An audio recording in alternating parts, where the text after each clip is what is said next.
Hello, ഇന്നത്തെ video നമ്മൾ നിത്യം ചെയ്തുകൊണ്ടിരിക്കുന്നു എന്ന പലപ്പോഴും എല്ലാവർക്കും അറിയാത്തൊരു കാര്യമാണ്. അതായത് IV സെറ്റിൽ എങ്ങനെ എയർ ഇല്ലാതെ നമുക്ക് ആ ലൈൻ ക്ലിയർ ചെയ്യാം എന്നുള്ളതാണ്. ഫസ്റ്റ് നമ്മൾ ചെയ്യേണ്ടത് ഈ എയർ വെന്റ് തുറക്കുക.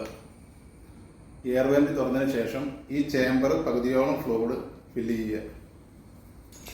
അതിനുശേഷം ലൈൻ ക്ലിയർ ചെയ്യുക. അപ്പം നമുക്ക് കാണാൻ പറ്റും ഒരു എയർ ബബിൾസ് പോലും ഇല്ലാതെ മിനിമം ഫ്ലൂയിഡ് നമുക്ക് റിമൂവ് ചെയ്തിട്ട് ഇത് റെഡിയാക്കാൻ പറ്റും.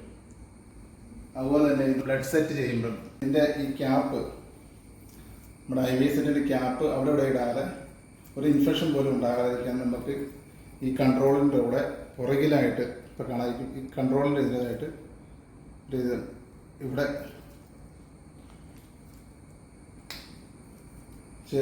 പ്രസ് ചെയ്ത് നമ്മൾ വെച്ച് കഴിഞ്ഞാൽ ബലമായിട്ട് വിടുന്നോളും. അതുപോലെ തന്നെ ഈ എയർ വെന്റിലൂടെ നമുക്ക് IV ഫ്ലഷ് ചെയ്യാനുള്ള ഫ്ലഷ് എടുക്കാൻ സാധിക്കും. അത് എങ്ങനെ എടുക്കണേ എന്നുള്ളത് ഞാൻ ഇതിൻ്റെ പ്രീവിയസ് ചെയ്തിട്ടുള്ള വീഡിയോസ് നോക്കിക്കഴിഞ്ഞാൽ നിങ്ങൾക്ക് അത് കാണാൻ പറ്റും.